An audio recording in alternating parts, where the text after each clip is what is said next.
Hello and welcome to the Idiot Book Nook podcast. My name is Blazewing. My pronouns are they, them. I'm Lady Punnet. My pronouns are primarily she, her, sometimes they, them. Today is a she, her kind of day.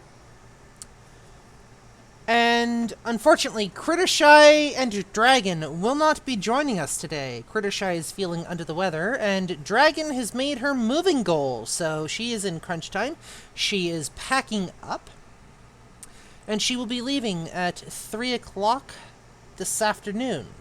The day that this is being recorded. By the time you guys hear this, she may already be in her destination. So we wish her well on her journeys, and hope that this is everything that she ever wanted. Yay! If you'd like to follow us on social media, you can do so at lanktr.ee/idiotbooknook. You'll be able to find links to the YouTube, to the Twitch, to our podcast, and our individual socials for all of our individual projects. Today, because it's just the two of us, we are going to be getting into episode 2 of Tongues, Tangents, and Tittilations.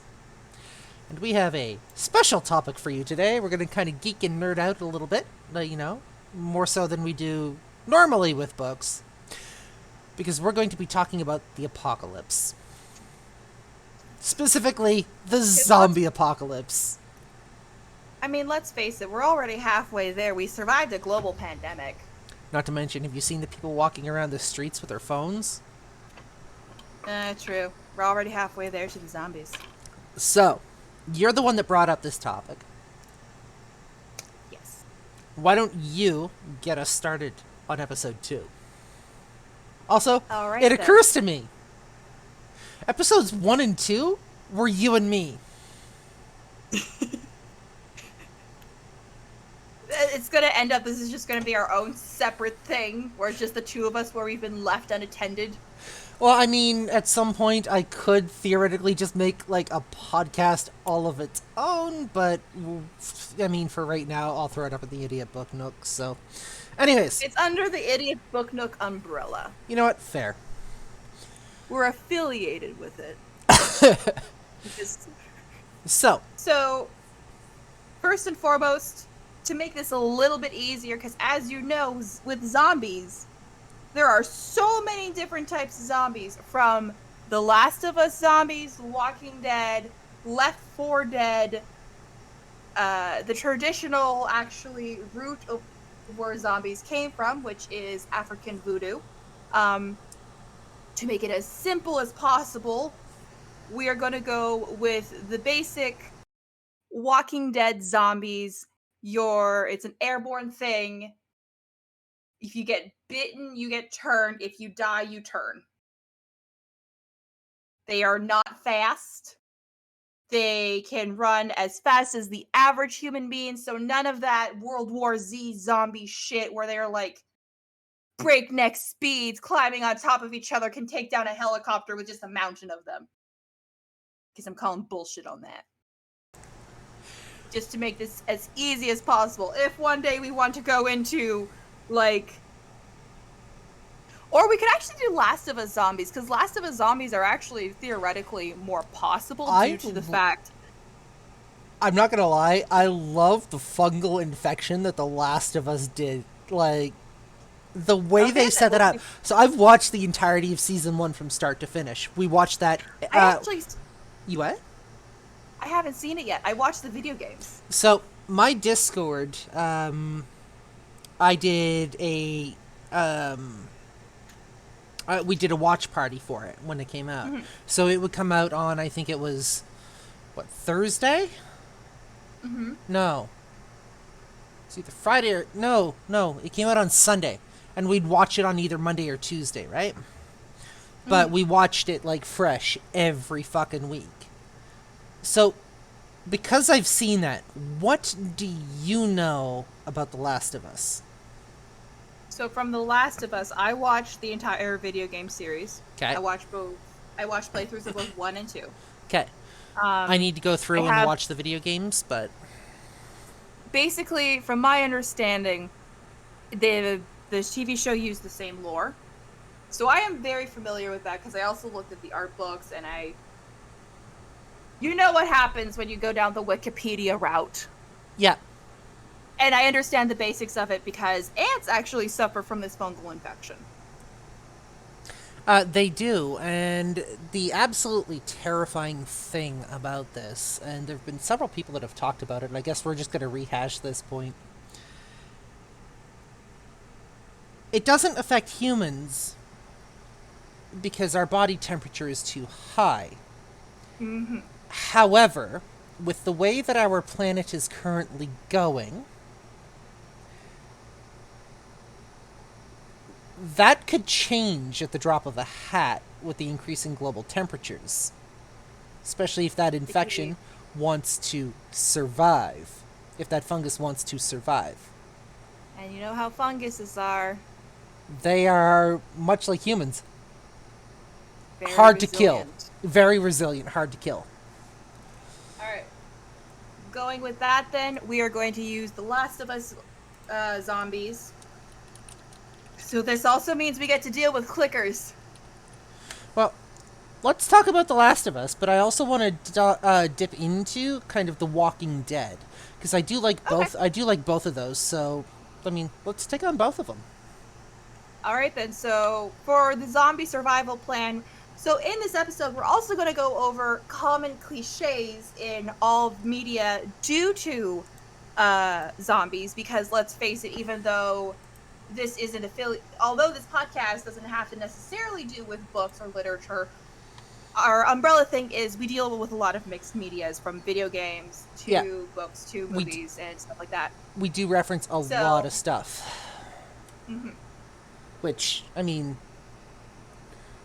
we're still talking literary devices for people who might want to, like, tell a story. It's a storyteller's podcast. Yeah. So first and foremost, regardless of what kind of zombies we're dealing with, people with ADHD, depending on if they have attentive or inattentive ADHD, might be screwed. Because well, look at it this way. If the apocalypse breaks out, they're not going to make our ADHD medications. Yeah, but that doesn't mean we can't survive. It just means it's going to require more effort on our part. I realize that, but depending on when the thing happens, like, I've seen what happens if I have a sudden decrease in my medication, or if I have to, like, go without it for a couple of days. I crash hard. Yep. So unless I am in a safe place, or if I'm able to, like, ration out my medication, if I'm not careful, I could potentially be what's the word I'm looking for? Liability. However, I'm also bearing in mind that due to my background working in healthcare, they're not going to send me out to do, like, scavenging. They're going to have me stay, like, in a base. I don't want to say they give me a doctor role. I told them, like, I am not a doctor. I know about basic medications.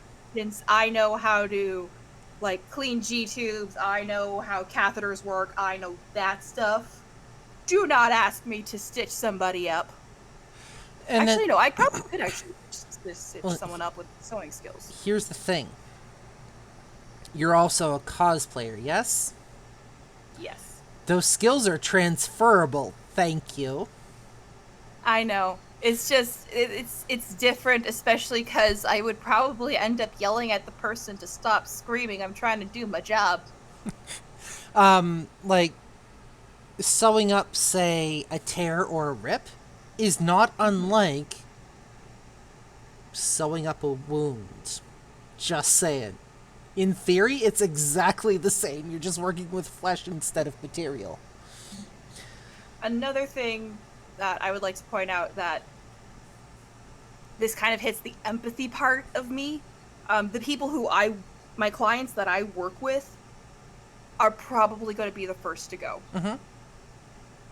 Because I work with a lot of clients who have acquired brain injuries. They are not able to fend for themselves.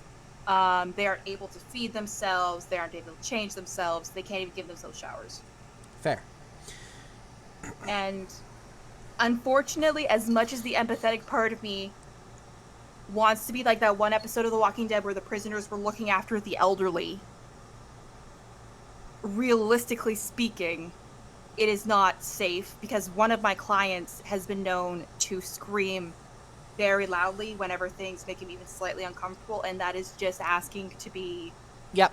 a magnet for Yep. zombies, which is a liability. And I hate saying that. I really, really do. But if we are in a survival situation, You look after yourself. I look after myself, and it's, in that case, it really is the good of the many outweigh the good of the few. Actually, in that case, it's the good of the one outweighs the good of the many. You look after yourself. Yeah, pretty much. So I get that because, I was raised by nurses. My mother's an RN. My aunt is an LPN. Was an LPN. She's retired. She keeps going back and, doing nursing shit. And I don't know. Just anyways, she's retired, but she's an LPN. My father was a personal care worker, and my grandmother was a certified nursing assistant. So I grew up learning basic medical shit. How to clean out a wound, how to patch a wound, how to look for signs of infection, how to stabilize an injury. I learned the theories behind how to stitch a wound shut. I'm not saying I'd be the best at it, but a lot like you, I probably wouldn't be sent out to scavenge. That wouldn't be my role. I would be very much somebody who'd be, back at home base, who would be caring for the sick, or in my case, crafting, because I work well with my hands. I would be making stuff, or I would be cooking, because I also have a number of skills when it comes to cooking as well. The only time I could foresee them sending me out is if they needed to send me out to look for certain medications. Yeah. Which makes sense. However, there is a downside. Because, like I said, I am not a doctor. Yeah. My official title is a rehabilitation worker and a support service attendant. So I know about medications because I have to administrate them. I can tell you what certain ones do. I can't tell you if, certain medications aren't good to have with one another. Yeah, that's a doctor's role. That's a doctor's role. Or even a pharmacist's role. Possibly a veterinarian. Because let's face it, vets are probably going to survive longer than doctors, because what do you do if a random homeless person bites you? You go to the hospital to get a tetanus shot or a rabies shot. And then you turn at the hospital, and then you bite the very lovely RN nurse that's just trying to help you. And then the RN nurse turns, and then everyone on that floor is zombies. Yeah. But let's not pretend like ADHD people, neurodivergent people specifically, have this ability to acquire skills. We might not be, experts in something, but we know a lot about, or we know a little about a lot, if that makes sense. If we are interested in it, the skills that we can pick up, there's no end to the skills that we can pick up.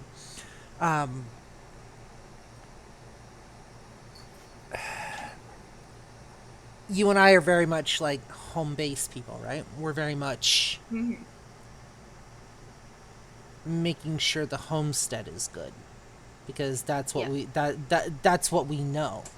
But that being said, somebody else who's ADHD might be good at scavenging. They might be good at something like sharpshooting. They might be good at defense tactics. Who knows?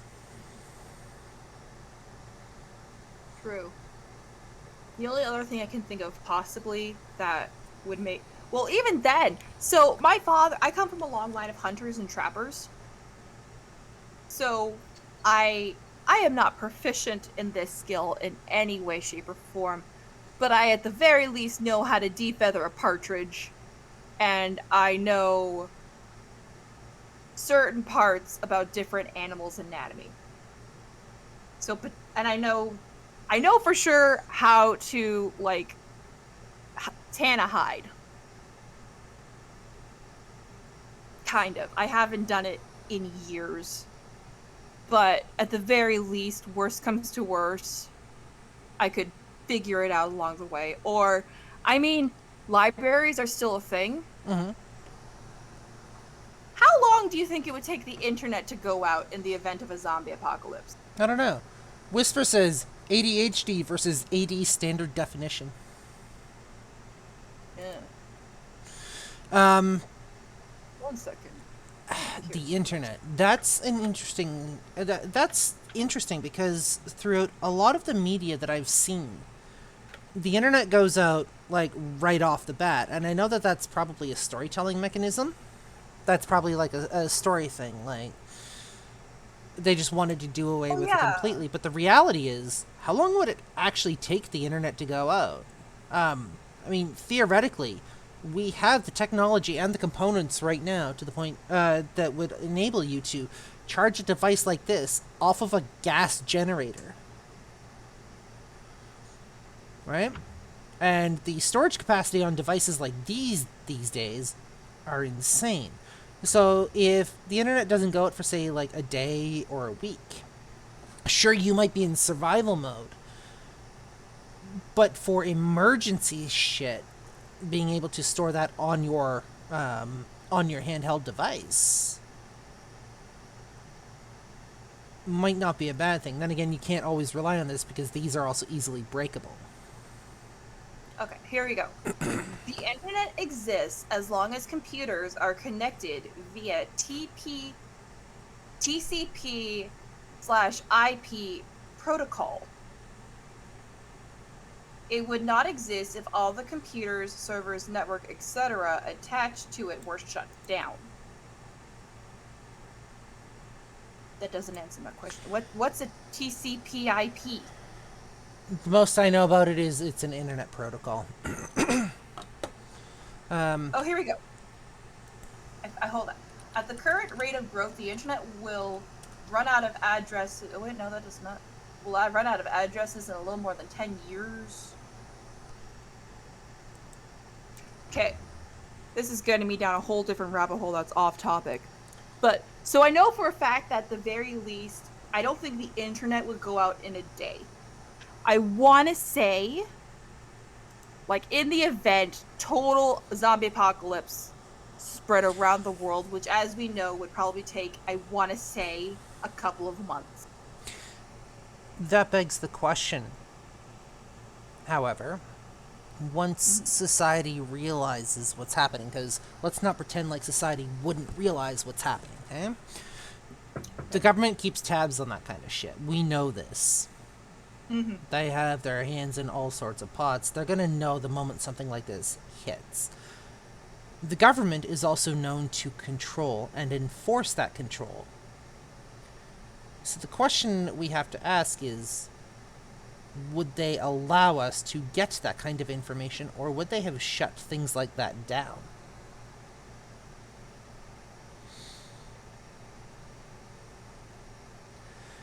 Because if they're trying to control the population, the one way you do that is through the release of information. The less the population knows, the better. I think if they were to go that route, they would probably do it like, say, oh, your TikTok videos aren't uploading, we're having some issues with the app. Or, oh, Facebook crashed because we had too many users, we'll be back up in a couple of days. So they can, like, do a deep clean. Yep. And get rid of those stuff. Or they could just take those sites offline. Like, and don't forget, countries also have the ability to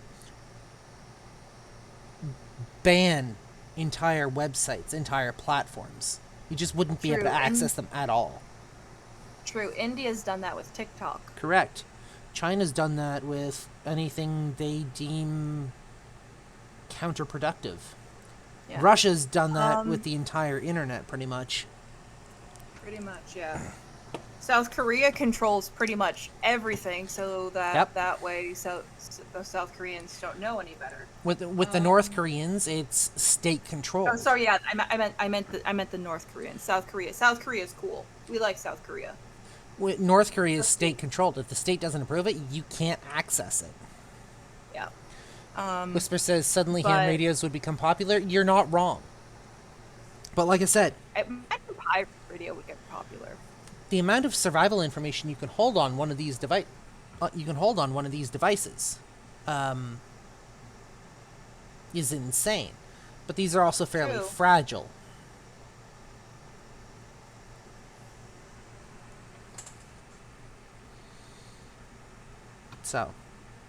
So I think it would also depend though. So like people with ADHD, we're able to store, if it's a hyper focus for us, we're able to store that information fairly well.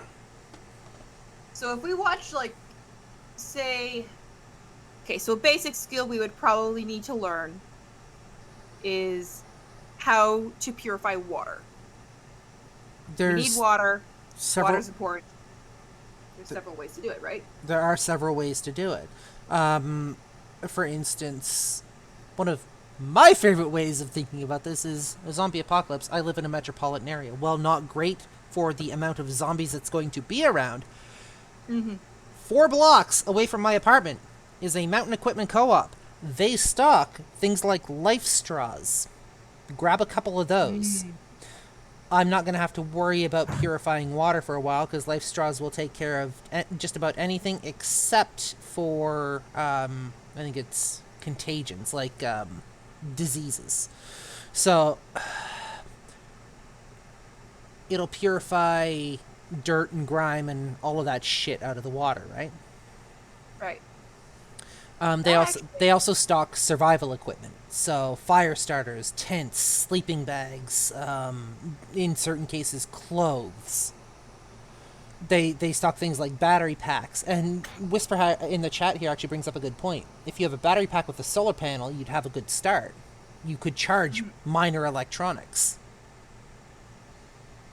That actually segues us to an interesting topic. So if we're going either zombie lore, clickers or walkers, in the immediate vicinity, so I'm talking like maybe a 20-minute drive, what kind of resources are you able to get?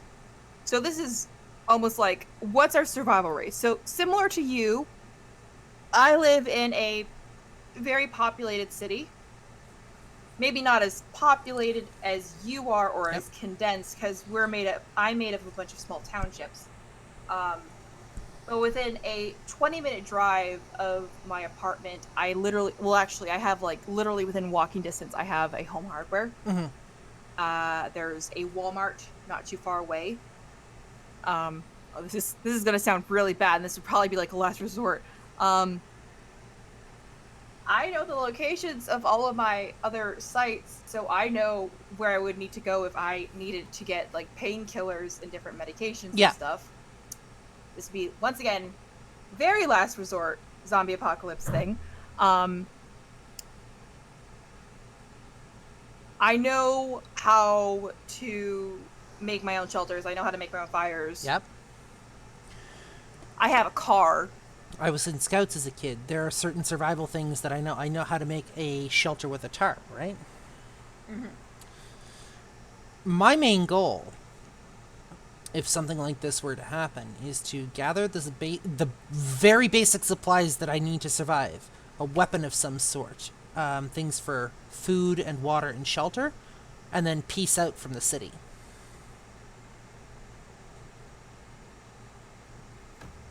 That would be ideal, because, so, to my knowledge, in both lores, the zombies can't swim, correct? I don't think they can swim in The Last of Us. I'm not overly sure about The Walking Dead. It's been a while since I've watched that. I got up to, I think it was the last couple of seasons before I quit, but I can't remember. They can't swim. So close to Sudbury, there is a place called Manitoulin Island, which, as the name implies, it is an island. The only way to get onto the island is literally a, like, very, very long swinging bridge. So it's one of those bridges that connects the two, but then it can turn so that way, or goes up so that way that boats can get through. So the island's very large. It's not as populated because it has like some reserves and stuff, but it's not as condensed. So basically, my zombie apocalypse plan is to get my supplies, get my friends and my family. We piss off to the island. Because if zombies can't swim, then all we have to do is worry about the people on the island. Madam Glitch brings up a good point in the chat. They can't swim, but they don't need to breathe. No, but there is current. Depends on how strong the current is. The current is kind of strong. It's there's a lot of lakes, or what is it, rivers. There's a big river that's through the because it's the tall boats, because that's where some of our imports come through and stuff. So it's a very deep river. So there's some strong currents that go through the bottom and stuff. So, yeah, kind of. I had a talking point, and I can't for the life of me remember what it was now. My brain just went, nope. All right, wait. So we were talking about, like, survival plan. You were in scouts. You know how to make a shelter. I know how to do basic shit, right? That being said, something like an equipment store like Mountain Equipment Co-op, or an outdoorsy store, camping stores, those sorts of things, I'd still have to stop by and ransack them for survival equipment. The issue is, though, that a lot of people will be ransacking that area, and that's the thing. So you almost have to think, yeah. Hi. You'd have to be like one of the first few in order to get anything worthwhile. Which is funny because I've in the case that I can't, I've actually started looking at like survival videos and shit. Because I'm huge on society collapsing. That's just me. It's like a fantasy. I get that it's probably not going to happen. It's a pipe dream. I've been watching like bushcraft and survival videos, which is, not gonna lie, I've picked up a fair amount of like just, that's interesting. Maybe I should just like the videos. Tuck that in the back of my mind.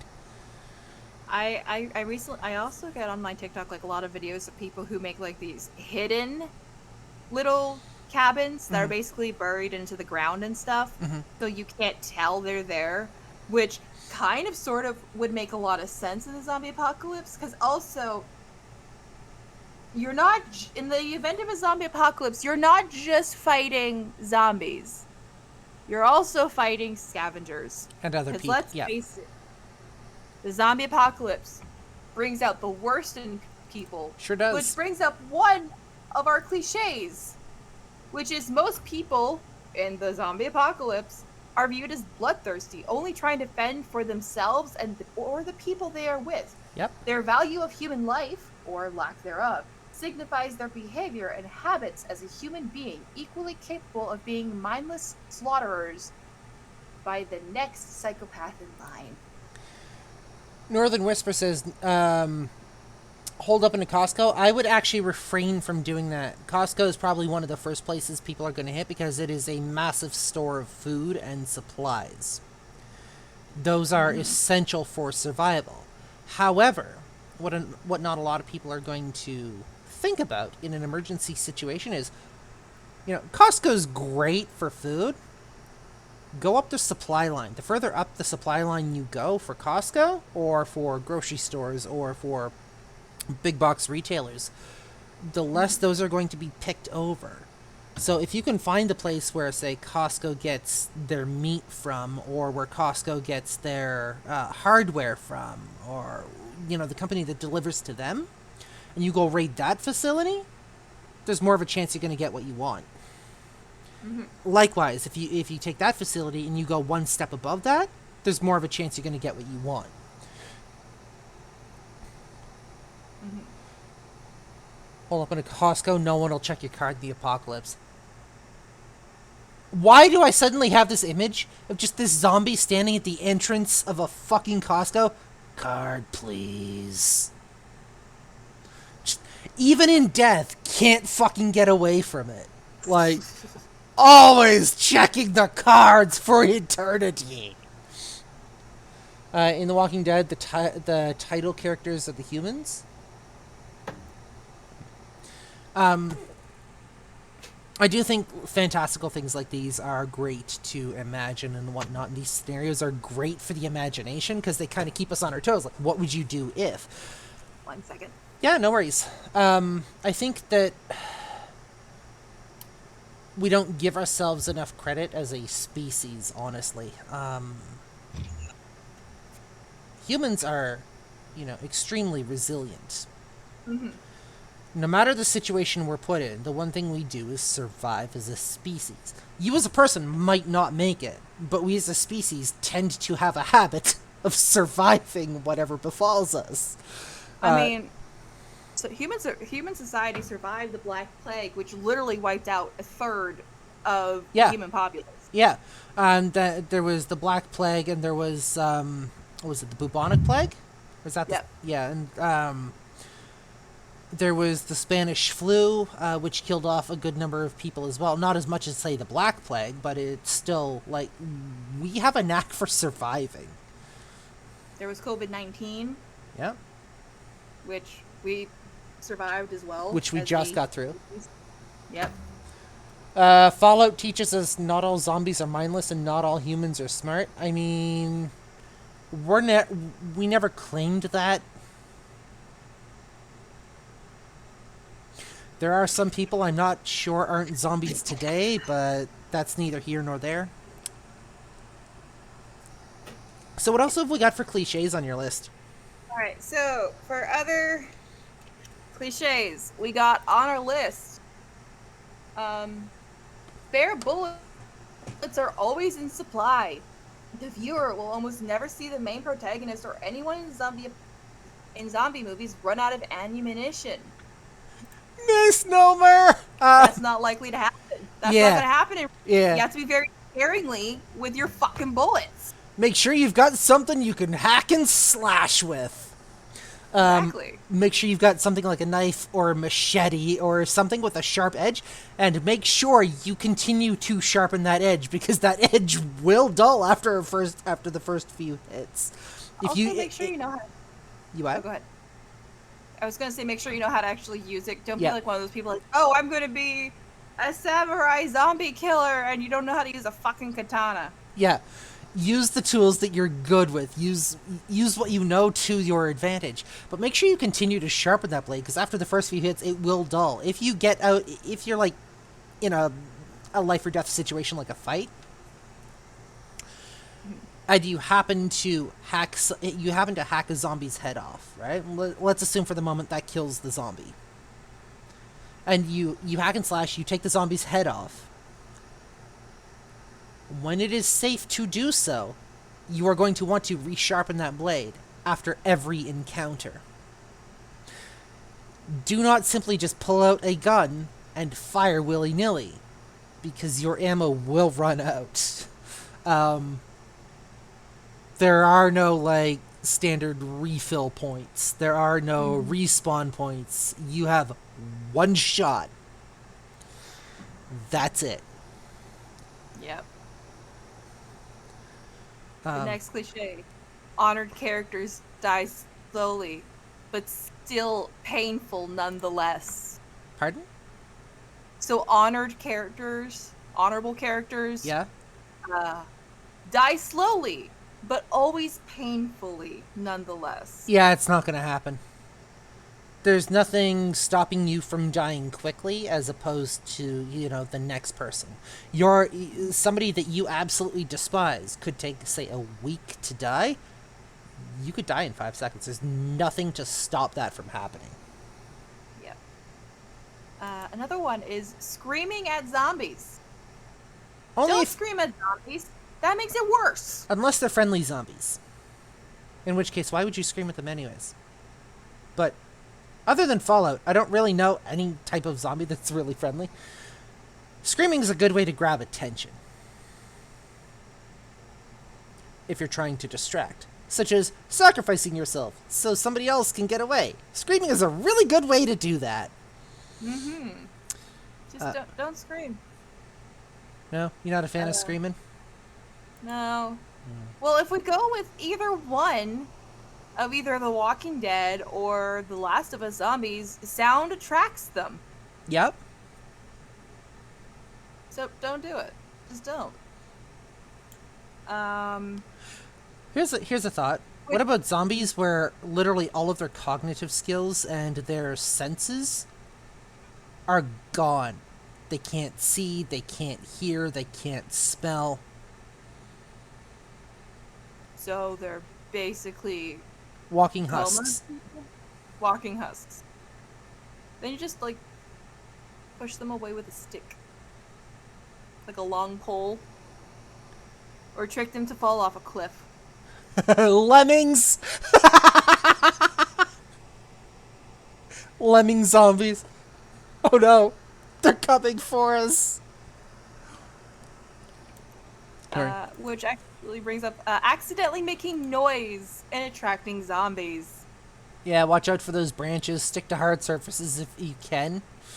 Or, sorry, stick to soft surfaces, but stay away from things like forests, branches, leaves, anything that crunches. Stay hidden if you can. Stay in the same spot if you can. It's not always possible. The remaining survivors of the protagonist's group are about 3 or 4 people, while the rest are either killed by zombies, other survivors, or heroic sacrifices. It's a great storytelling mechanism. It's a very great story mechanism. It also sorry, go ahead. Okay. It's common in horror films too, where it's usually a large group, and in the end, there's maybe, if you're lucky, 4 people left. Yep.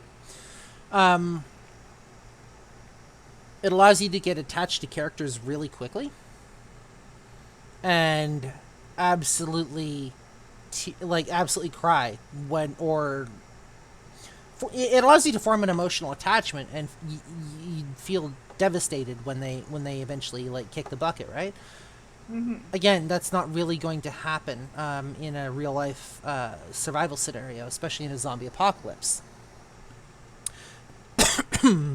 Exactly. The only person you can really, again, count on in a survival scenario is you. Even your best friend, or your mother, or your sister, your father, your brother, your cousin, whoever you happen to be with, you cannot 100% trust them or count on them. It is going to be you and your wits against whatever is out there. Sure, you can travel with people, but I guarantee you, when faced with life or death, 99% of the people out there will fuck off. And they will leave somebody else to die. Don't count on anyone else. Northern Whisper in the chat says, and remember, no apocalypse harems. No apocalypse harems. Wait. Okay, so, story idea. Stay with me. Okay. Apocalypse harem. Okay. That's the entire story. Zombie apocalypse breaks out. You guys band together. You manage to get a thriving community. It turns into a harem.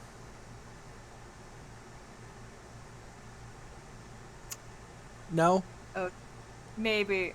Well, here's the thing. I've been reading... So, there's this webtoon called Zombie Boyfriend. Yeah. Basically, this girl, Alex, very petite, but very savage girl who wields an axe and is known as a zombie killing machine. Because she's stuck in London when the zombie apocalypse breaks out. She's originally from the US of A. Yeah. Befriends a zombie, doesn't realize the zombie befriended her because he wants to eat her. Because here's the funny thing. N is a very picky eater. So who is a zombie, and he only wants to eat pristine meat. So when he looks at certain humans, he's like, too stringy, too smelly, too lean, too tough. And he thinks that Alex is like pristine, but he doesn't want to eat her right away because he's worried about where she's been. So he plans to wait 3 days and then eat her. Because although he doesn't remember everything, he remembers his grandmother taught him that. Because they had a chicken and they had to wait 3 days before eating the chicken. He doesn't actually eat her in the end. Spoilers. But yeah, it's and eventually like Alex starts befriending other zombies because she's the only human left, pretty much. And the zombies all like her, and some of them start to have like either platonic or romantic feelings for her, even though she eventually starts dating N, even though at first it's just for this social media clout. It's fun. I enjoy it. Send me a link. I gotta see this. Okay. Madam Glitch, in regards to Apocalypse Harem discussion, says we don't need another Negan, followed by Whisper saying slice of life Apocalypse Harem anime.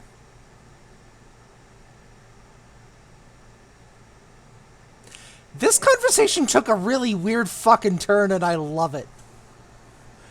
Australian wildlife versus zombies? I wonder who'd win.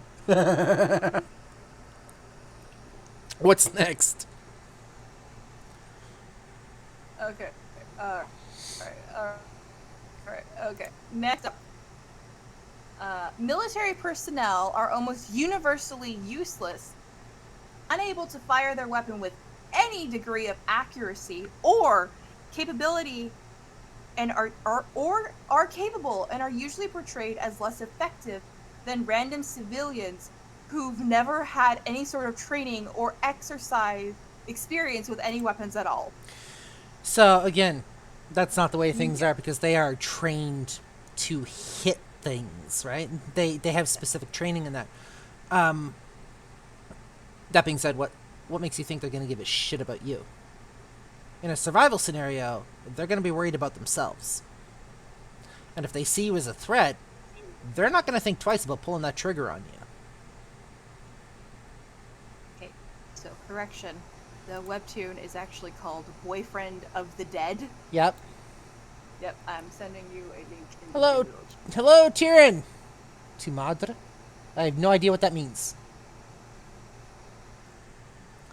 But yeah, so the whole, like, that always bugs me, because they depict as these trained military officers who, unless they're, like, still in boot camp or whatever, should have at least maybe a year of training in active service.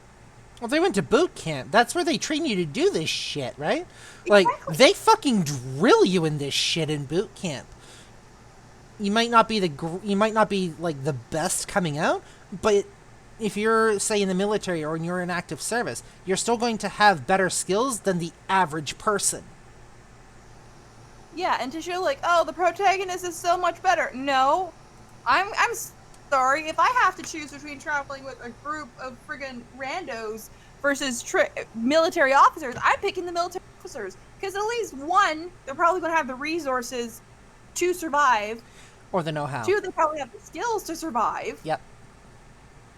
They have military weapons and training, and most likely, because they're trained to, like, save civilians, they're probably going to train you because they're like, listen, we can't have dead weight. You have to pull your weight somehow. Yep. So they're going to train me in how to use these weapons. Not just that, in order to get to that point where they're willing to give you that training and they're willing to expend the time and energy on you, you're going to have proven yourself in some way. So whether that's survival through sheer luck, survival through sheer skill, or making yourself invaluable in some other way. Remains to be seen, but you are going to have to prove yourself. They won't. I don't think that they'd waste their energy, especially in a survival situation. They're not going to waste their energy on you unless you provide benefit. And even then, you're going to need to watch out for ulterior motives, right? Like, everybody's got their own goal. So that might be a worry later on down the line. Or sheer stupidity. Tyrion, you're not wrong. Survival through sheer stupidity is absolutely a thing. Yeah. How about zombie rights advocates? That's a weird new one. Why would you say that? That's how I made it to 31? No, I think you made it to 31 through sheer force of will or spite. Okay, here's another good one, actually. Perfectly healthy humans without disability or sensory handicaps being unable to hear or otherwise detect a zombie at close range in quiet places, especially at night. Plot device. I recognize it's a plot device. However, in most cases, like, okay, so once again, Walking Dead zombies, they are always moaning. You can always hear them, because they're moaning and groaning, most likely because their bones hurt. Because decomposition is probably not comfortable. Can you imagine the flatulence? Or you have The Last of Us zombies with, like, the clickers. Where literally, you hear them clicking, going... Yep. Makes me wonder. They do the clicking. That clicking sound is gonna bounce. Is that how they hear? Do they use sonar to hear? They use sonar to hear. That's why when, So in the video game, the way to get around clickers was to use, beer bottles or, soda cans and throwing them to cause a sound, and they chase the sound. Clickers can't see because the infection's gotten so bad it's covered their entire face. Yeah. That's why it's kind of like in a dome shape. Yeah. When they click, it causes an echolocation, and that's why even though they can't see, they still have to hide because the echolocation is still bouncing off of the different things. But, okay, so here's the interesting thought on that. They've developed echolocation skills like bats. Humans don't have this innately. Like, we can hear things in, say, a quiet room. We can hear when something's echoing, but we can't hear the shapes, right? Which means the infection has to mutate them enough to the point where they can now interpret that. What would cause that? Like, what would make that? Would it be kind of a mutation due to interaction between the fungus and the human? Well, so when people go... I actually have a good example of this. So my friend went legally blind very suddenly. She's okayed me to talk about this. So basically what happened, and this happens like once in every 20,000 cases. Stop knocking things over. Basically what happened was my friend suddenly had a buildup of fluids in her spinal cord that pressed against the optical nerve. Yeah. She went black blind. Okay. In a span of 3 days. Okay. Wait, she went from being able to see to completely blind in 3 days. Yeah, she almost died. Oh shit. Okay. Because it kept building and building and building, and if it was her optometrist that found out what was going on, and they put a shunt in to drain the fluids, she would have died. Okay. And over time, her vision has slowly returned, but it's only gone to about 3 feet before she can't see anything. Yeah. And she has told me that since that has happened, her sense of smell has improved. Yep. And her hearing, and she hasn't really commented too much on taste. She's never been able to handle spicy food, but her hearing and her sense improved, and her smell has improved. That makes sense because when one sense disappears, like, stop knocking things over. When one sense disappears, the others basically you have an increase in the other senses, or they tend to grow and what's the word I'm looking for? The others will Improve. effectively they'll improve or pick up to kind of cover, right, in order to compensate. Which makes me wonder, if we lose our sense of sight, would we eventually develop the ability to echolocate? Well, I think what's happening also is, so I think what's happening with The Last of Us is the fungus is basically rapidly evolving the human brain. Because look at it this way. If we look at evolution, way, way, way back when, we didn't stand upright. Fair. We were hunched over. Yeah, And that over millennia, we went from being hunched over, being very hairy, because it it was was a our survival. it was actually a survival thing because of the if I remember. So I went through a bunch of anthropology courses, but if I remember the lessons correctly, it was a survival thing because of changing landscapes, changing environments. Instead of swinging from kind of the trees like we used to, we needed to be able to outrun the things trying to eat us. So over the course of millennia, we developed the ability to stand upright. We developed flat feet, which enabled us to run farther and faster for longer, as opposed to being hunched over. It's strictly a survival thing. Sorry, nerding out a bit. No, it's fine.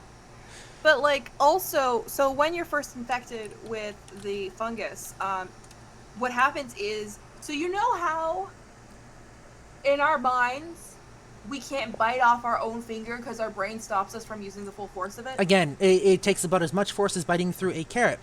But if you've ever tried to bite through your finger, your brain will literally stop you. It is impossible for us to bite off our own finger, except in extreme circumstances. Well, yeah, but with The Last of Us, the fungus literally turns off that thing. It makes it so that we are able to use our full strength for everything. It kills the survival. It kills the survival mechanism. Exactly. It it turns off our own survival mechanism in order for us to Sorry, hunt. self-preservation and survival. Okay. Yeah. So by doing that, I think by shutting off the self-preservation, I think what it's doing, because we've seen what those guys do. They put themselves in very dangerous situations just to get something to feed on. Yeah. I think what it's doing is, from turning off the self-preservation, it's helping with rapid evolution, which is why the bigger the fungus grows, the more evolution that happens. Because as you've seen, clickers are the strongest ones. The survivors are terrified of being anywhere close to a clicker because they are the longest surviving infected. Interesting. See, now we're getting into evolution talk, and like evolution of the evolution of a species, which is fucking fascinating when you boil it down. Well, and clickers are the only ones in the infected. So first off, there is the stages of an infection with The Last of Us. The first ones are the runners, Yep. the newly transformed ones, either recently bitten or recently breathed in the spores. They are fast, they are ruthless, they will chase you down. Yep. Then you have your stalkers. Stalkers are people who have been infected for somewhat of several years, typically inhabit around areas thriving with water, while not as physically enhanced as clickers or bloaters. Shamblers, sorry, they're not stalkers, they're shamblers. Oh wait, no, stupid thing. One second. I got this. So stalkers. Stalkers are people who've been infected between somewhat to 2 weeks to a year. Per their name, they stalk and hide from prey in dark areas and attack at opportune moments. Some also latch onto walls and to allow the cordyceps to fester, keeping the host alive until prey walks by, at which point the stalkers break free and attack. Then you have your clickers. Clickers are people who have been infested for at least 1 year. The long time elapse allows the fungus to spread all over the body, blinding them and forcing them to use echolocation to find prey. However, the fungus hasn't granted them enhanced strength, making them fearsome foes in close quarters. So, turns out clickers aren't the top dog, like I thought. Luna has posted something interesting in chat. They've said there's actually a thing called human echolocation and has provided a link. So this is from a Wikipedia article, but I might go down a rabbit hole today. Human echolocation is the ability of humans to detect objects in their environment by sensing echoes from those objects, by actively creating sounds. For example, tapping their canes, lightly stomping their foot, snapping their fingers, or making clicking noises with their mouths. People trained to orient by echolocation can interpret the sound waves reflected by nearby objects, accurately identifying their location and their size. So they might not be able to see details, but they can still tell roughly how big something is and roughly where it is. That's cool. Tira says, we have the abilities. We have a lot of abilities that are dormant because we haven't managed to access that section of our brain functionality to consciously control it.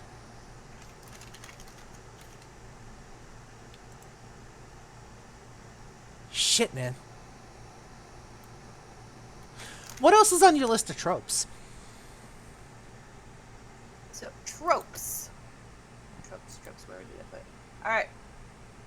So, for weapons, survivors eventually find a weapon stash. Yeah, not gonna happen. There's Nope. a very good chance the weapon stash has already been picked through or does not exist. The only thing you can rely on is you and your gear, and sometimes not even your gear. Yeah, and even if you do find, like, say the person who made the weapon stash, like, couldn't get to it in time because they were turned, I'm sorry, if it's, like, an effective weapon stash, like what we see in video games, it's gonna be locked up so tight that unless you know the code, you're not getting in, and it's not gonna be written on a sticky note. Yeah. You're not going to find it. You're not going to find the answer just like lying around. You're going to have to either brute force your way in or you're not getting it. So just keep that in mind. All in the favor of making things just a little more realistic. It's kind of like how someone can visibly move muscles when others can't because those muscles are trained and strengthened. Their brain works in a similar way. Fair. Like people who can wiggle their ears. Yes. Survivors will often end up using a chainsaw. Do not use chainsaws on zombies. So, first of all, the chainsaw is loud as fuck.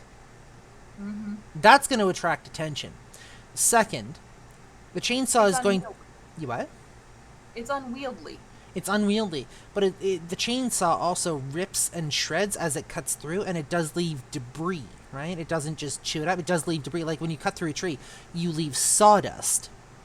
This is going to leave sinew, blood, bone, in basically matter particulate, right?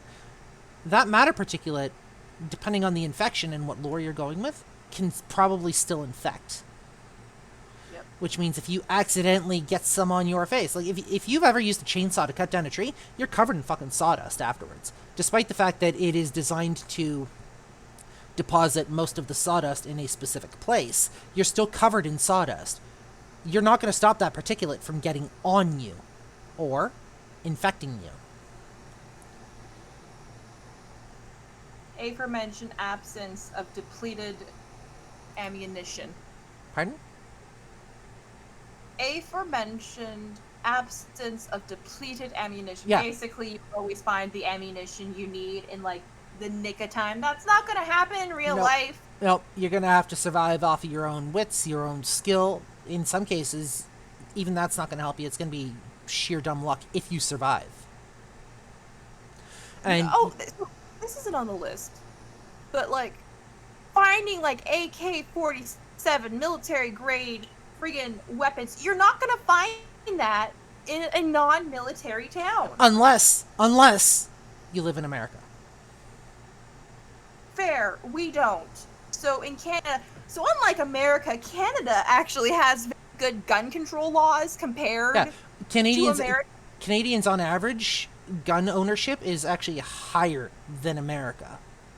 There are more Canadians that own guns than there are Americans, generally speaking.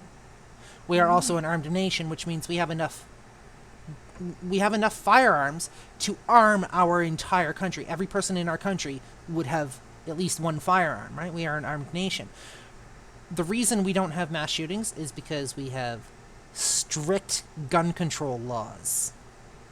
What you can use, how you can use it, and where you can use it. Right, go ahead. And if you're caught, then you lose your gun license. Yeah, If you're caught, you're not supposed to. You're like, nope, we're coming in, we're confiscating all your guns, we're taking away your license. If we allow you to chance to gain back your license, you have to do this, this, and this over the span of like a year. Yeah. And even then, we might still tell you, yeah, no. Yeah, basically, we up here realize that owning a gun is a privilege, not a right, unless you live in certain cases in extremely rural areas, in which case it falls under survival. That being said, the average person, it is a privilege, not a right. And that privilege can be taken away. And Similar to how if you can't. Similar with children, if you show you are not responsible enough to have this toy, it is taken away. give me 1 second. My AC unit just fell out of the window. That's not good. I will continue this discussion about, like... So, as I was saying, in the event of a zombie apocalypse, Canadians are fine. Because chances are, if you don't own a firearm, you know someone who does. Well, for example, I have several family members who I know of who are hunting. So my family has several rifles. So even though I myself do not own a firearm, I know someone who does. So I would be fine. I prefer And not. that's typically how it... Well, I was just saying how if you don't... Typically in Canada, if you yourself don't know someone who does... Yeah, like, I do know people who own guns. I prefer not to because I don't trust them. I absolutely despise firearms, and I think they... Like, this is just my personal opinion. Do not come for me for saying this. I don't believe that firearms are honorable. That's just my personal take. The only firearm that I own is an airsoft handgun. Because, fired in the proper position, that won't cause lasting damage. But I do know people who own guns. I don't fault them for owning that. That is their choice. But you will also generally, if I know there is a firearm in your house, you will generally not see me inside of that house. Fair. I prefer things like swords, bows and arrows, knives, that sort of thing. Well, when you think about it, those are actually generally probably a safer bet than guns during a zombie apocalypse because of the fact you're not likely to run out of ammunition. Or you could go the good old nailed bat route. Yep, that is a thing. That will cause damage. Mm-hmm.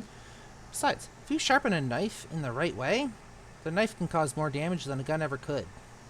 See, I wouldn't go a knife because that would get a little bit too close for my liking unless I had body armor.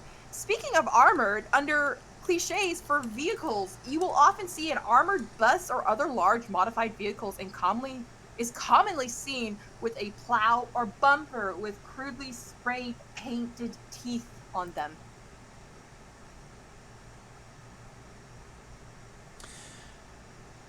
You're not going to find armored vehicles lying around unless you've raided an empty military base, in which case that's going to be extremely lucky because I guarantee you if the base is empty, the military installation is empty, they've probably taken the equipment with them.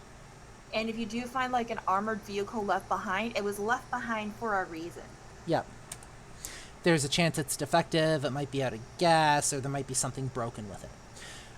You keep talking. You keep kind of discussing things. I will be right back. Okay.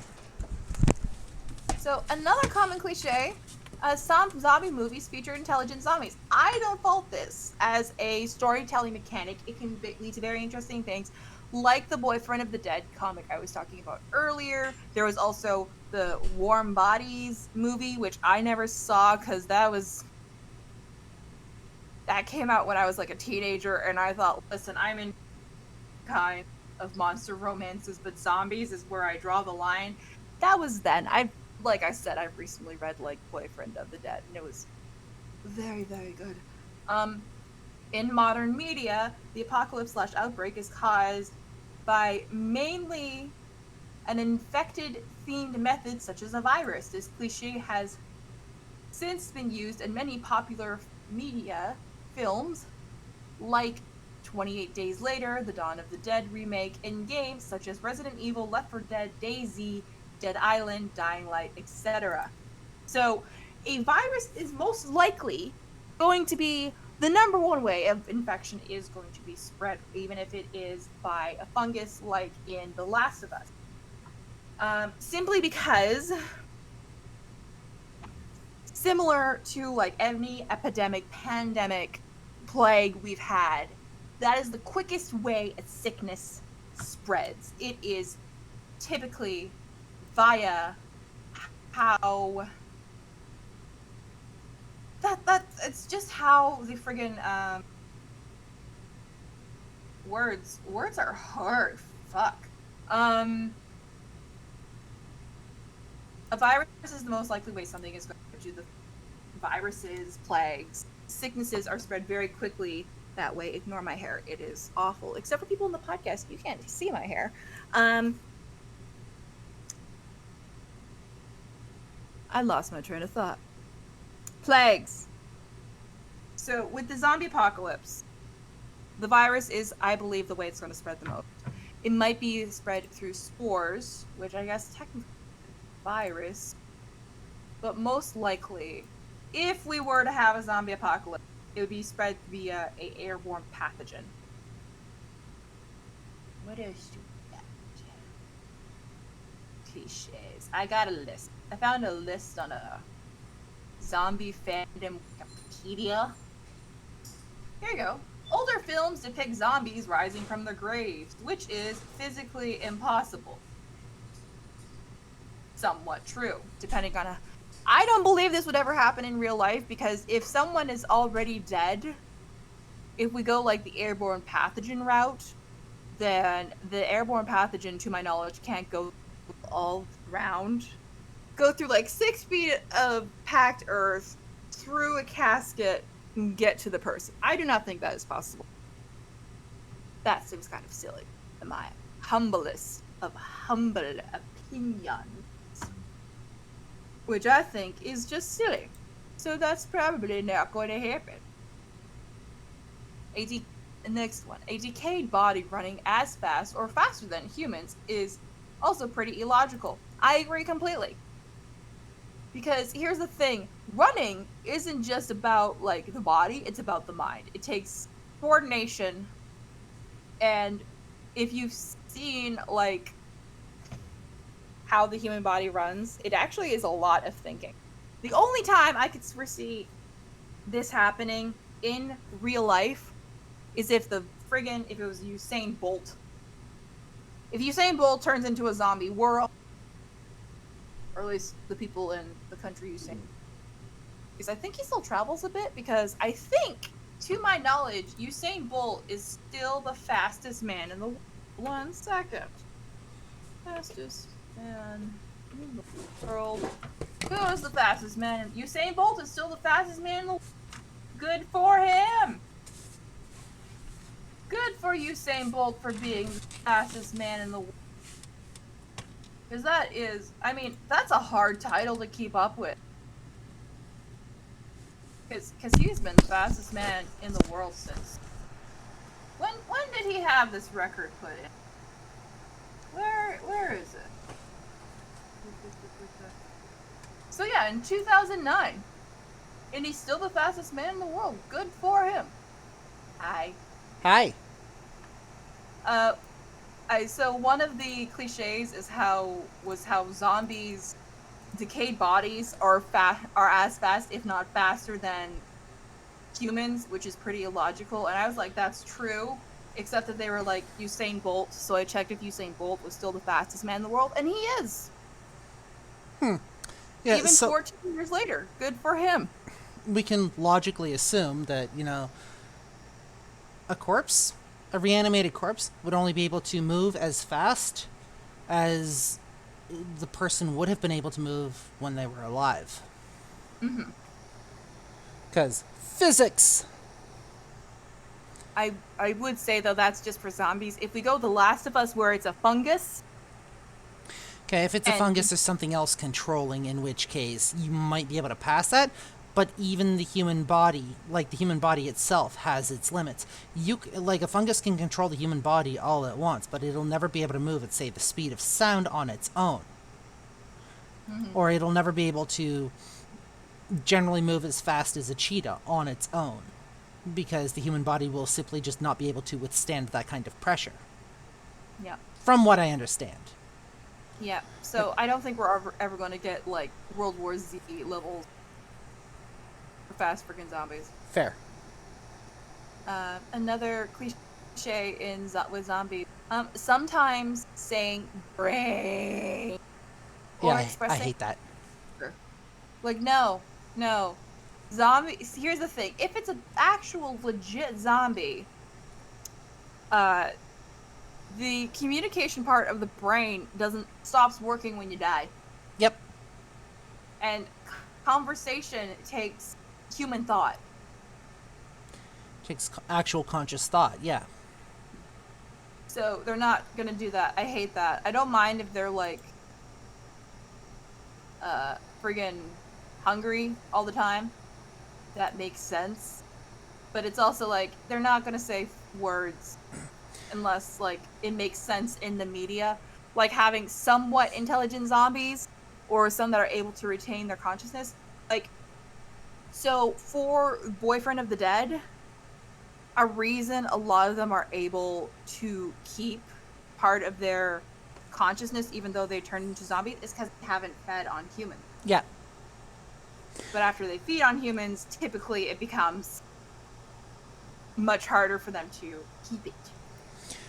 Luna says, if a zombie bites you, you turn into a zombie. But what about if you bite a zombie? Depends on the lore. Yeah, so in a lot of the lores, you'll still turn into a zombie.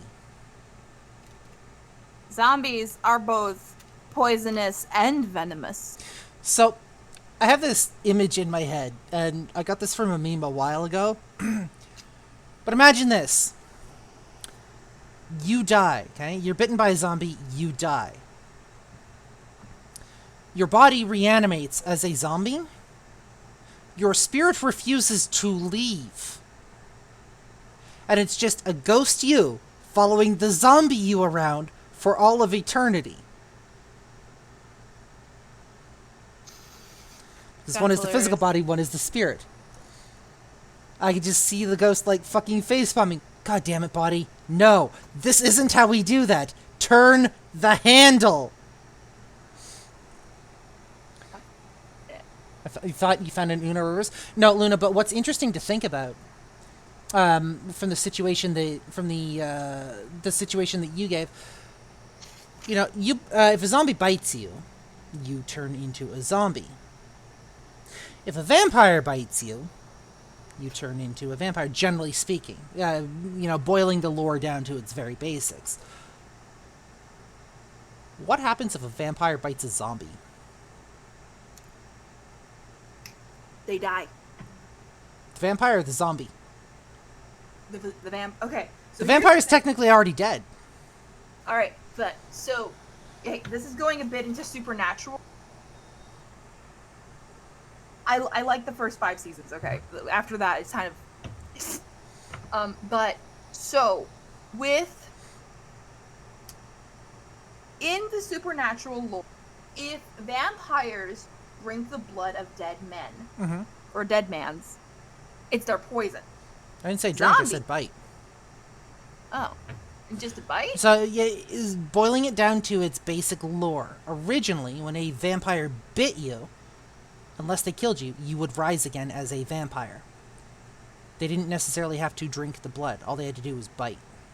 Alright. So if a vampire bit a zombie, what would happen?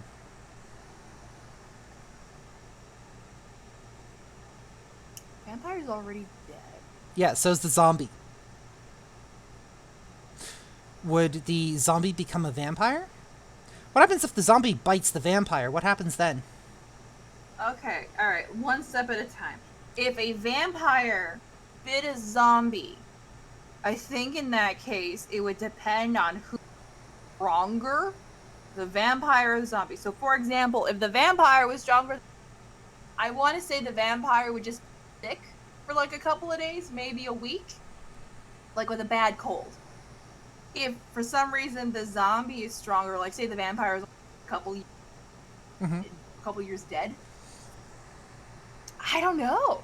Because if depending on the lore, like if we go with Walking Dead lore, like even if he doesn't drink it, if even like a drop of zombie blood gets into him, he might turn into like, oh, I want to say he turned into like a ghoul. Well, that also depends on what lore you're going by, because in certain lore, a ghoul is a human that is controlled by a vampire, or a ghoul is an undead creature that, while it's like a zombie, it's not quite a zombie. Maybe they get herpes. Maybe they get herpes. Tyrion Phoenix says food poisoning. Also, the universe explodes. So what you're saying, Tira, is that if a vampire bites a zombie, it's like dividing by 0. Yeah. It depends on this. I think it's a case by situation. So, for example, if Dracula bit a zombie, I don't think it would do anything to him because he is technically, in Romanian lore, the first vampire. Because Vladimir the Impaler was known as like the first big, well-known vampire. Not saying he's the first one, because there's been historical texts about different creatures being vampires in different ways throughout history. I'm not saying Dracula's the first one. I'm saying he's probably the most universally recognized vampire. I don't think anything would happen to him if he bit a zombie. Luna says, all I can see is the zombie crying, going, he bit me! And the vamp responding, being like, dude, you bit me first! I need art of this. I think it falls under like the whole like if a zombie bit you, you turn. Okay, I think it falls under like that whole conversation they had in Big Bang Theory. Who's cooler, zombies or mummies? And it was theorized that zombies were cooler because when you get bitten by a zombie, you turn into a. When you get bitten by a mummy, you just get a gross mummy bite. Everybody talks about, mummies and how horrible they are, what monsters they are, but nobody ever talks about the daddies.